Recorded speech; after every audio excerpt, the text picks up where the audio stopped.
The pension funds, infrastructure expansion, a single election and a framework for reconstruction, growth and transformation. These are all part of the ANC's post-COVID-19 economic recovery plans.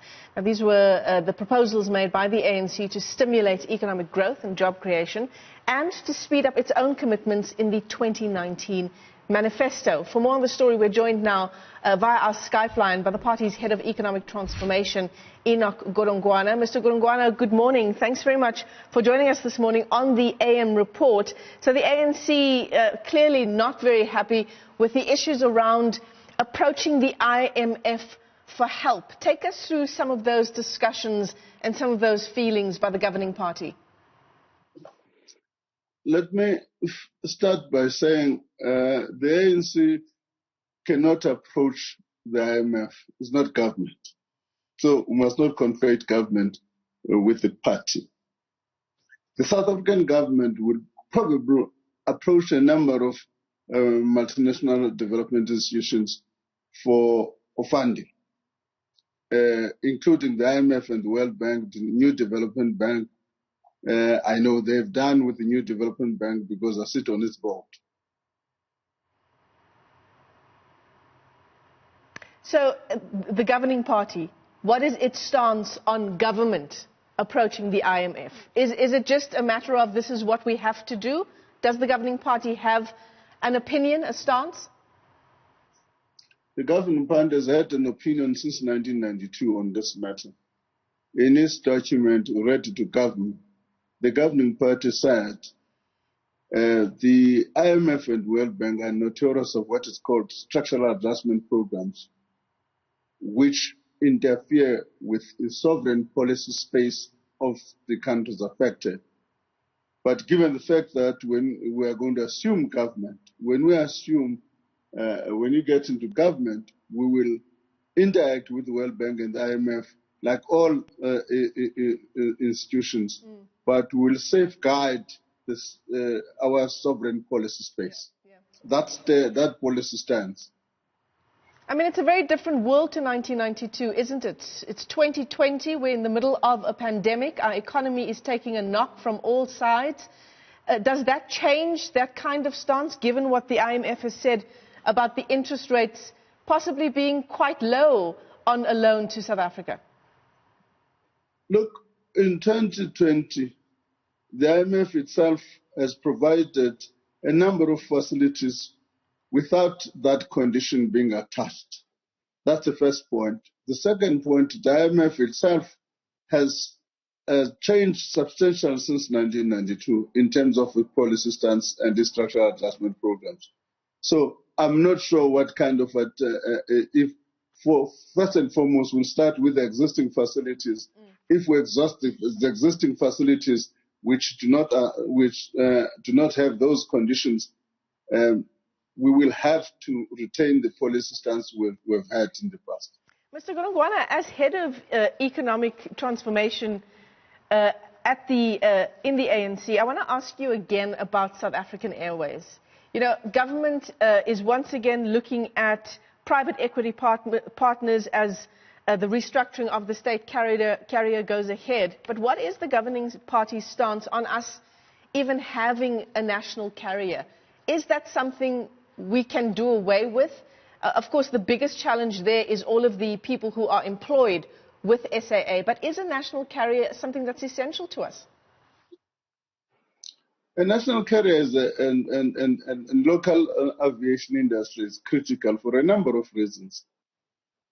First and foremost, that industry employ a number of people, but also the various sectors of the economy that depends on it.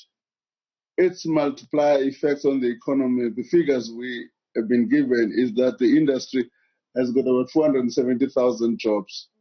In addition to that, if you don't have your own local carriers, you are likely to be spending money on overseas, which may create a balance of payment problems. So the industry is critical. One just wonders how much of what a national carrier means for an economy in terms of economic transformation, job creation, etc., and how much money is being poured into a failing national carrier, as has been done with SAA whether it is, at the end of the day, a worthwhile exercise?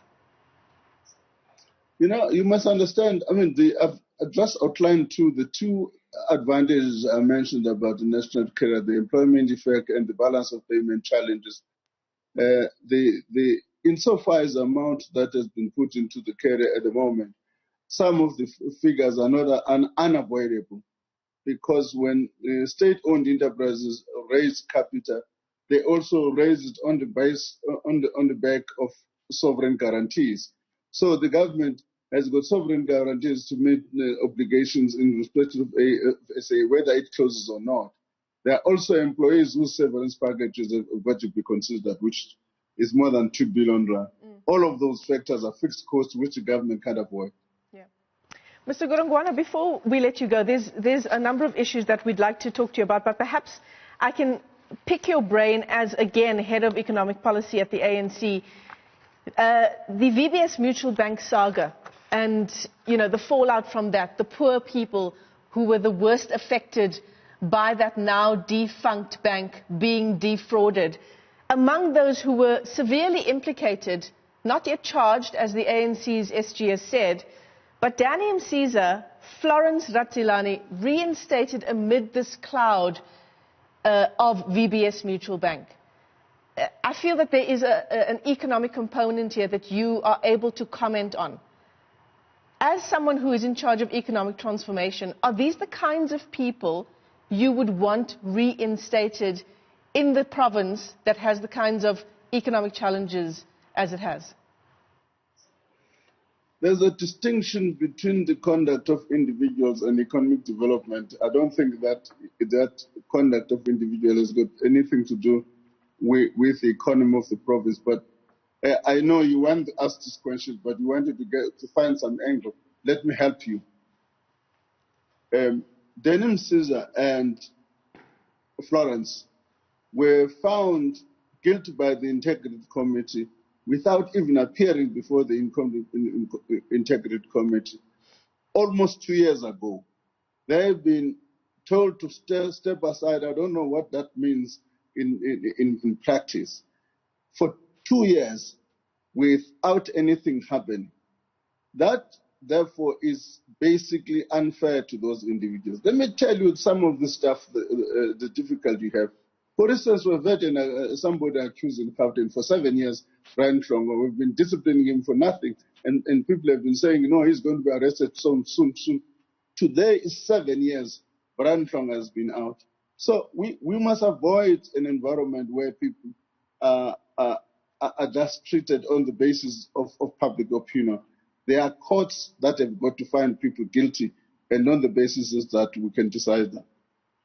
In addition to that, they have not even been charged for that matter for any criminal conduct. Mr. Godongwana, you talk about no economic angle here. I mean, Radilani herself was named, and there's paperwork to back it up. I understand your point about there being no charges laid against these individuals. But Florence Radilani was named in that Great Bank Heist report as having received 300,000 rand as a Christmas gift. So you talk about, 2 years have passed and it's unfair to these particular individuals. What about the people who invested their money in that bank, the poorest of the poor people in Limpopo, taking years and years of their spending and investing it in VBS, and that money, most of it is gone. They've gotten perhaps just a fraction of it back. How is that fair to them? Let me just say, we are not a court of law. We are not a court of law. Advocate Terry Mutao said, he didn't interview most of these people they are talking about.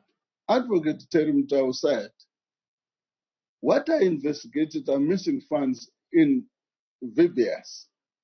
Some of the funds I think are missing in VBS are in people's accounts. These people will have to explain how did the money that got lost in VBS got into their accounts. That's what the state institutions, both the investigation and the state prosecution, are doing at the moment. And we must give them time.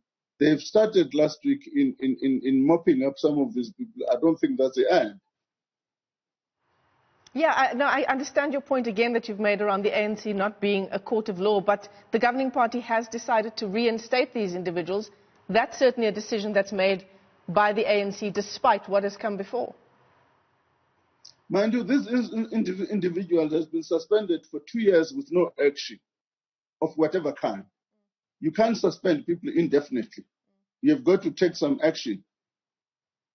All right, well, thanks very much for your time on the AM report. That's Enoch Godongwana. He is the ANC's head of economic policy, weighing in on a whole range of issues that the governing party has discussed, including some headline stories that are in the news and that certainly are up for discussion.